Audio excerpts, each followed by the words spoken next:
Hey y'all, welcome back to my channel. Today we are going to be doing a foundation review and we are looking at the classic Maybelline Fit Me Matte and Poreless Foundation. This foundation is by no means a new foundation to the market, but this has been such a staple at the drugstore, I thought, why not? Because it's a great reference point. Before we jump into the video, let's look at some basic kind of housekeeping on the foundation. Maybelline Fit Me Matte and Poreless. I wear shade 112. It is available in 40 different shades, which is a great shade range for a foundation, let alone a drugstore foundation. Very impressive in the shade range. The price point on this foundation here in Canada, I have seen it range anywhere from about $6.99 to $12.99. When I purchased this off Amazon, I paid $10.49. This has 30 ml of product, which breaks down to about 35 cents per ml. If you are someone who does not enjoy a matte and poreless finish, there is a dewy smooth version as well. Formulas wear pretty similarly, but there are some subtle differences. This definitely has less glow,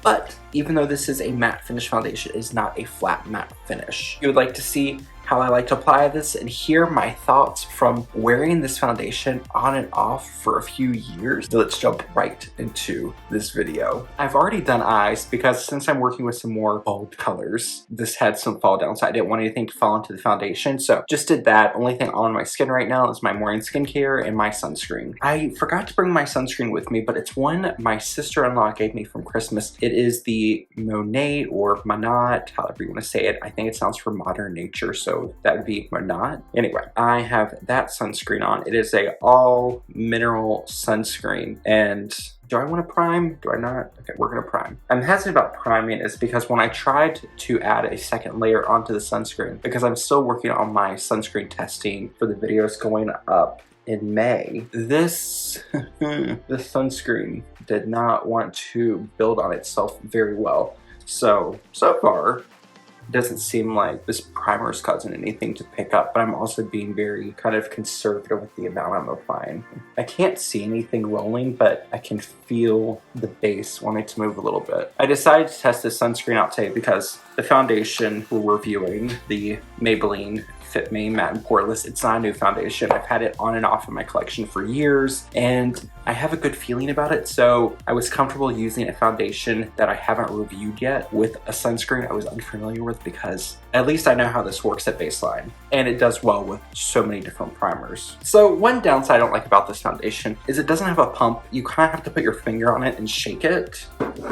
And then one thing I like to do to make sure I'm not getting too much is when you go to remove your finger, I like to drag and you can get tiny amounts. But this foundation, it's similar in a way to the Estee Lauder Double Wear. Is the pigment in this foundation is quite spreadable. You can build it up to make it very full coverage. You can sheer it out like I am, but it's a nice one. I'm gonna use my BK Beauty number 101 and I'm gonna spread this out.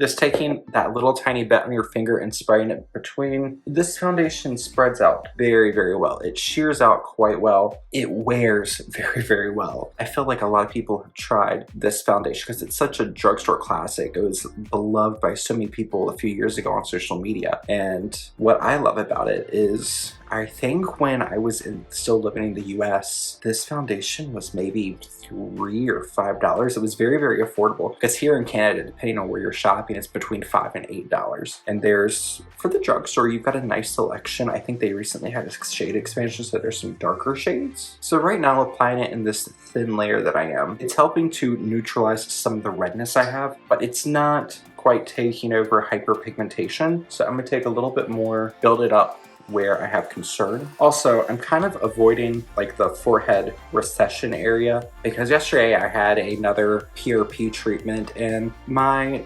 nurse injector I normally go to see, she recently left that clinic because she's opening up her own place. So someone else did my treatment and I don't know why, but for some reason today, like right through here, my scalp feels raw. It's very tender. I had a hat on earlier to go to the grocery store, and when I went to go take it off, it was like, ooh, that wasn't a good idea, but it should go away. I'm gonna take a break from my foundation because I need a little bit of concealer. I'm also using the Maybelline Fit Me Concealer. This is in shade... What shade are you? This is in shade number 10 Fair. I need to add a little bit of something under my eyes because we're in allergy season. I'm getting a little bit darker under the eyes, but also where I have this blue color on my lids, it's gonna draw any type of blue under here. If I don't neutralize this and kind of brighten it up, I'm gonna keep adding foundation to fix things when hopefully this will prevent me from going overboard. BK Beauty A506,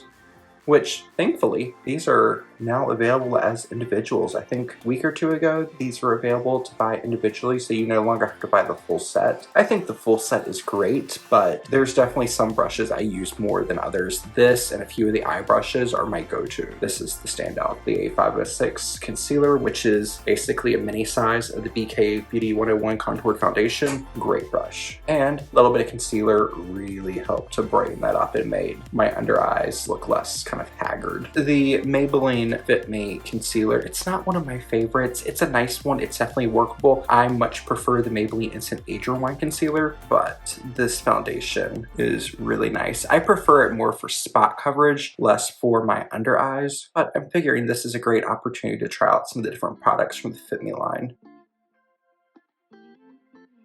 You can still see where the blue on the lid is pulling blue out under the eye. So with that, we're gonna take a tiny bit more of the concealer. There is a careful balance with this. You are gonna have a little bit of something pop out under the eye. That's why a lot of times adding shadow is a great way to kind of play that up and make it look intentional versus something that needs color correcting. I don't like going too crazy with my under eye area because I don't feel like it's really the best suited for me.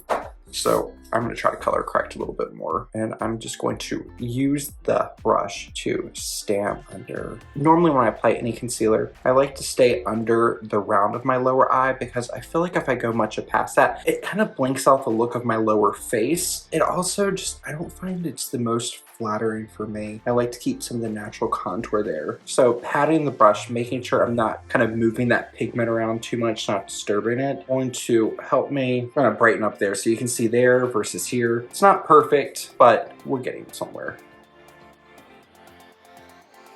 I'm gonna use my foundation brush with the residual foundation on it. I'm gonna go through, press over the concealer, and right here on the seam, I'm gonna try to blend it out a little bit. Now there is a discrepancy between the level of coverage here versus here. So here is looking a lot more made up than the rest of the face. And to set the powder base down, we are gonna use another product I love from the range. That is the Maybelline Fit Me Loose Powder. I use shade Fair Light number 10. And I'm gonna set my face with my MAC 140 S brush. With this powder, I love it. Each of the shades has pigment to it. There is some pigment, hence why there's different shades. Shade, I think the one under this is shade number 5. That one makes me look very sallow because it's a little bit warmer than my skin tone. And this shade, it's a decent match if I apply it very sparingly, but if I get carried away, it's gonna make my face and neck and everything a different color. But it's a nice, smooth, velvety powder. It does well under the eyes. I feel like if you're very, very dry, you might not love this. A few years ago, I think it was Nikki Tutorials who used this quite a lot on her channel to bake with, and I can't say I've ever tried that. I'm not generally a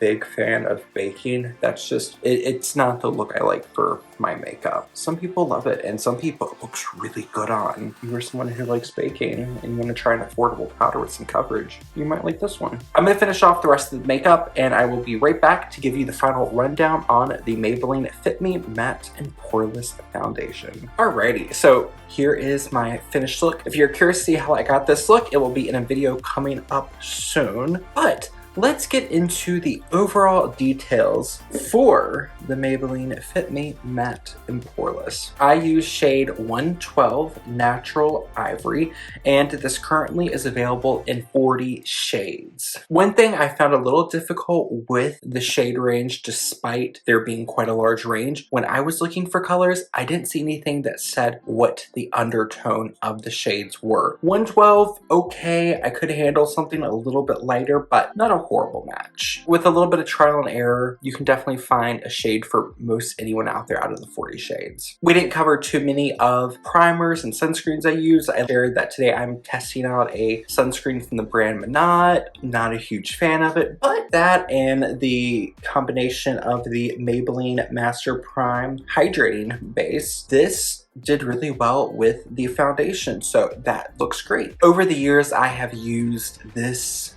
foundation with numerous different products where it does have more of a satin matte finish. A lot of times I use it with something like MAC Strobe Cream or the L'Oreal Lumi Glotion. I like adding something a little bit more radiant underneath. That way it has more of a natural finish instead of being too matte. Sunscreens, it's done well with most mineral chemical sunscreens I've tried over the years. There's not really any standout sunscreens that didn't do really well with this foundation. It's a foundation that is a good sport. It plays well with most products you pair it with. Application does well with fingers, brush, or a sponge. I've had long periods where I apply with my fingers, moved on to a sponge. Currently, I'm just head over heels with my BK Beauty No. 101 Contoured Foundation. But that being said, there was a few days this week where I applied it using my Eco Tools sponge. So both gave great results.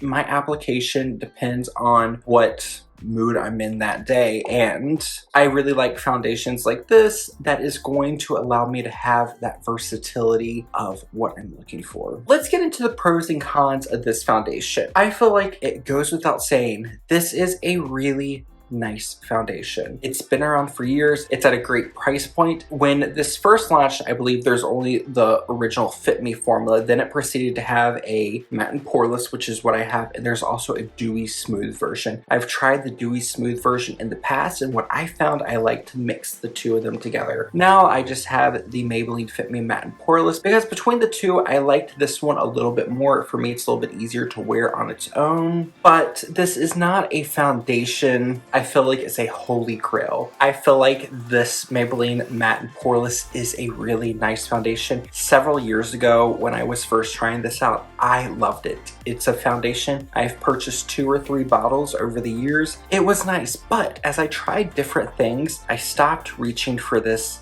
less and less, and I repurchased this last year when I was preparing to do a video, and I used it a few times. It's a very nice foundation. It's just one that I don't reach for very often because I found things both affordable and high-end I like a little bit better. Since this is quite an affordable foundation, another affordable foundation, which kind of knocked that one out of the top spot for me, is the CoverGirl True Blend Matte Made Foundation. I reviewed this foundation last year on my channel, and something I mentioned in that video is this foundation is eerily similar to one of my beloved Holy Grail, more luxury foundations, which is the YSL All Hours Foundation. If you were curious about something like this, you want a nice long wear, natural matte finish foundation that doesn't have the YSL price point, try the CoverGirl. The CoverGirl has a decent shade range. It's not quite as expansive as the Maybelline, but it's still, there's a decent shade range. And CoverGirl is a cruelty-free brand. I don't know if Maybelline is. They might be, I'm not sure. While this foundation is nice, I feel like if you're someone who doesn't want to spend a lot on a foundation, you're not someone who wears a lot, you want something that you can adjust the coverage level, you can tweak with finish, you have an option of different formulas, I feel like this is a really nice foundation. If you're someone who wants a slightly more elevated experience with your foundation, I feel like there's ones out there that are just a little bit better than this. But if you're on a budget, you don't want to spend a lot of money on a foundation,